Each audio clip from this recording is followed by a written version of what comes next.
Hey, good morning to everybody. Happy Thursday. It's Daryl here. It's not quite 4 a.m. here in Connecticut on the East Coast. Um, Today I would like to talk about Donald Trump and his claims of handling this situation so well that he's more or less saved millions by his quick action.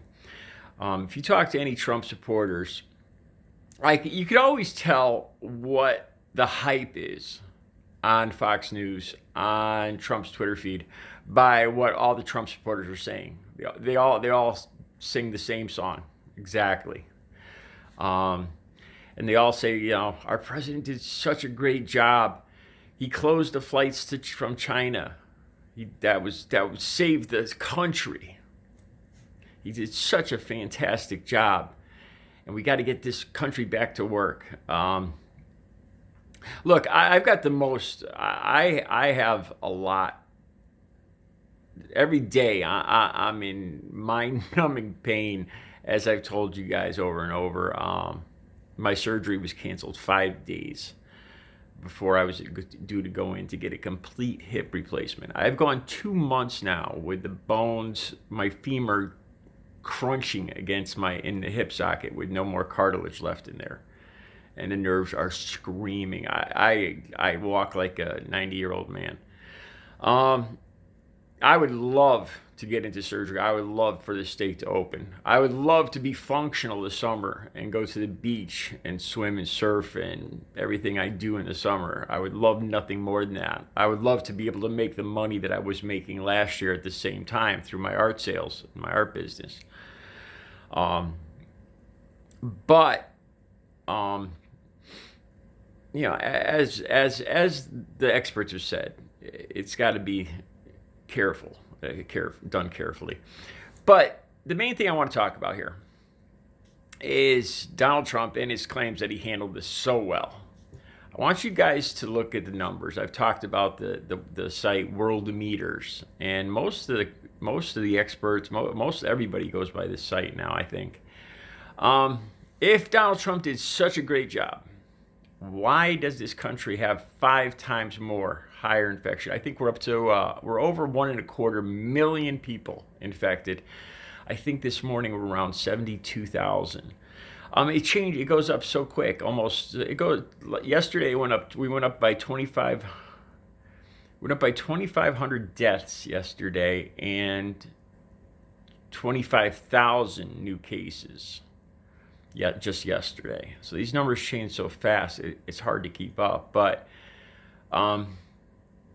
we have over 1.25 million infected people.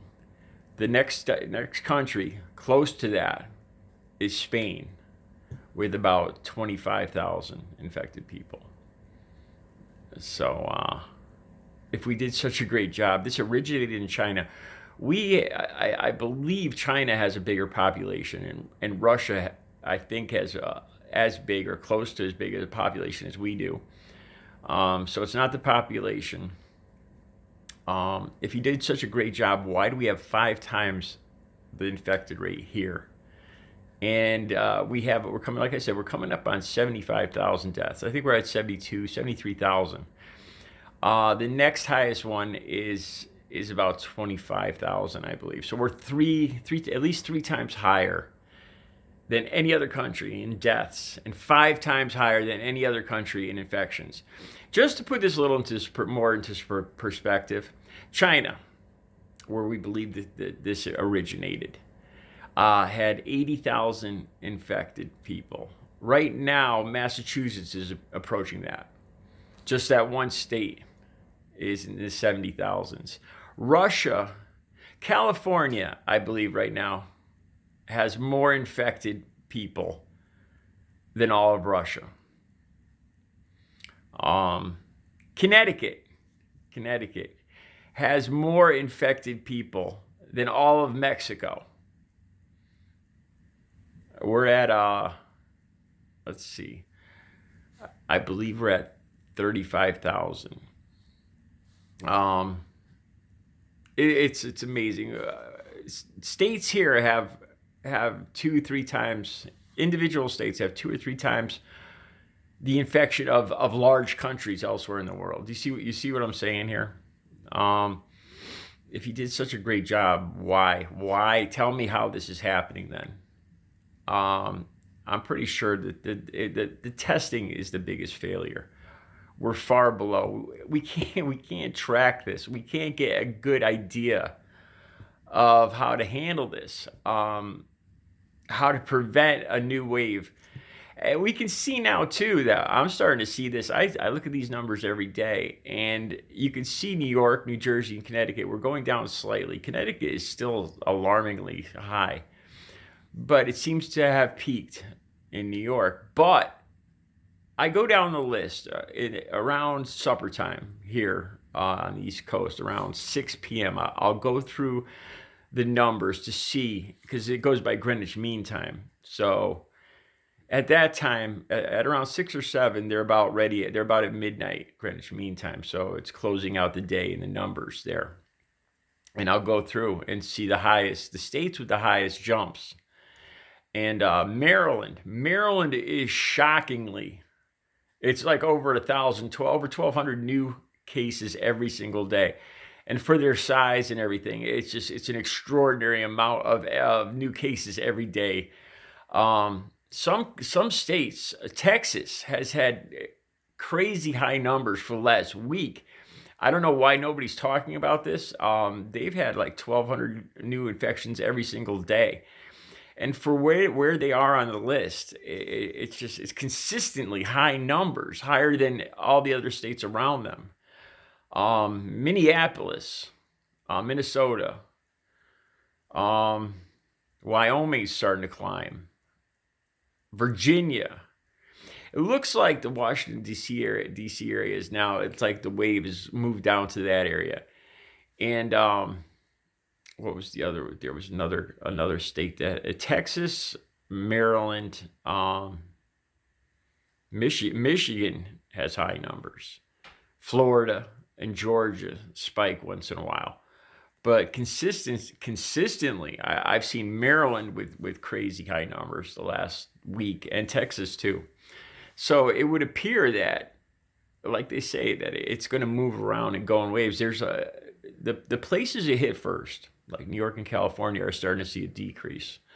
But the rest of the country is just climbing. And as I was reading this morning, it's inevitable that they haven't even come to their peak yet. And what we see there is people that see the rest, they haven't really quite experienced the deaths and infections like a state like mine or New York has had. And they look around and they wonder why the country's closed, because they don't have a lot of infections there yet. So these are a lot of the states that are the protests, and a lot of them are red states too, Trump supporters. So they think this is all just nonsense, that they haven't seen a lot. They've seen maybe 70 deaths in their state, 100 deaths.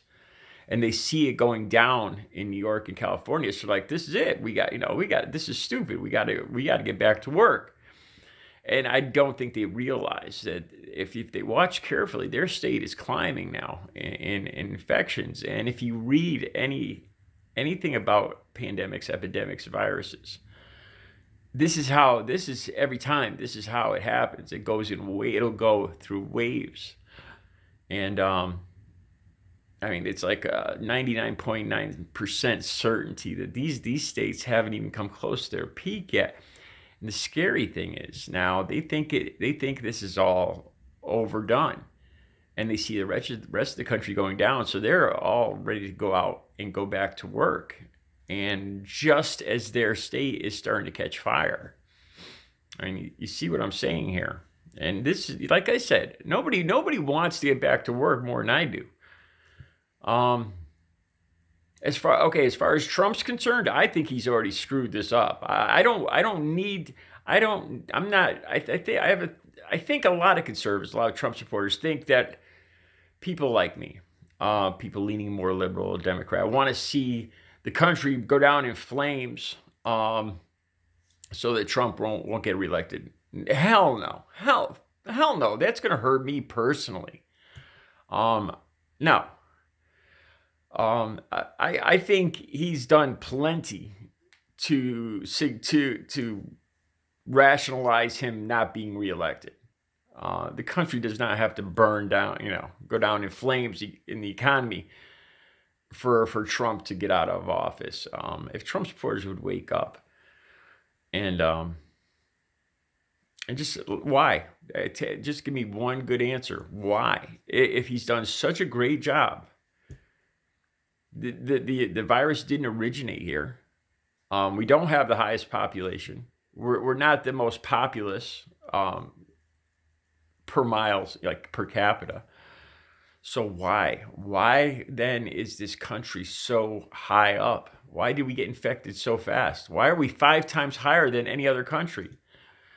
Why does Connecticut, this tiny little state that I live in, have more infections than all of Mexico, that third world country that you guys love to say that they're bringing disease and everything here? They're all dirty and diseased. If that's the truth, then how come my little state right here has more infections right now than the entire country of Mexico? Why does New Jersey have more infections than all of Russia right now? All of Russia, the entire country of Russia, the tiny state of New Jersey has more infections right now. The virus didn't start here. One person came here January 15th into Washington State. And this is what it's turned into. I would call that a clusterfuck, a huge clusterfuck of a response. Massive. One person to now over 1.25 million and 73 dead. Don't you dare tell me that he's done a good job. Don't you dare tell me he's done a good job when he's acknowledging that he wants to save his job by letting other people die right now. That's almost what he said. He's acknowledged that people are going to be hurt by going back to work, but we need to do this. They need to be warriors and die for capitalism. Got to get his job. Got to get him reelected. So people got to die. If this doesn't signify, if this doesn't prove my whole theory of the cult of Trump, these people are willing to drink the Kool-Aid and die and lay down the altar of capitalism for their dear leader. If that ain't the cult of Trump, I don't know what is. But anyway, you doubters, you 1 or 2 people that are always doing the thumbs down in my comments, tell me if he did such a great job. Give me a reason. Why do we have 1.25 million people infected? And since we're not testing people, that's probably like closer to 2 million infected. Why does my little state of Connecticut have more infected people than all of Mexico, that country you guys love to pound on? If Trump did such a great job, tell me why, please, in the comments.